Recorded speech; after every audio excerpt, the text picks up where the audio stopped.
நிறைய பிள்ளைகள் அப்பா அம்மாவோட இருக்கிறது நிறைய பேருக்கு பிடிக்கல. பாருங்க, இந்த பிள்ளைங்க எல்லாம் படிச்சு முடிச்ச உடனே, +2 படிச்சு முடிச்ச உடனே நிறைய பிள்ளைங்க இன்னைக்கு என்ன பண்றாங்க தெரியுமா? என்ன வெளியூருக்கு அனுப்புங்க, என்ன வெளியூர் அனுப்புங்க, நான் வெளியூருக்கு போகணும். இன்னைக்கு நிறைய பேர் அதனால சென்னைக்கு போறவங்க, கோயம்புத்தூருக்கு வந்தவங்க எல்லாரும் கெட்டவங்கன்ற லிஸ்ட்ல நான் சொல்லல. நிறைய பேர் வெளியூருக்கு போகணும். நான் வெளியூர் போறேன், உங்க கூட எல்லாம் இருக்க மாட்டேன். பணம் சம்பாதிக்கணும், நம்ம வாழ்க்கையில முன்னேறணும், கடவுள் நம்ம கூட இருக்கிறாரு, நம்ம குடும்பத்தை நம்ம காப்பாற்றணும் அப்படின்னு நினைச்சிட்டு வெளியே வர்றவங்கள நான் சொல்லல.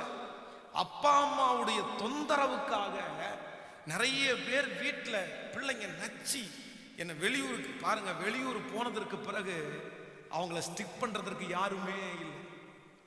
கோயம்புத்தூர்ல நடக்கிற அதிகமான பாவங்கள், கோயம்புத்தூர்ல நடக்கிற அக்கிரமங்கள், நிறைய வாலிப பிள்ளைகள்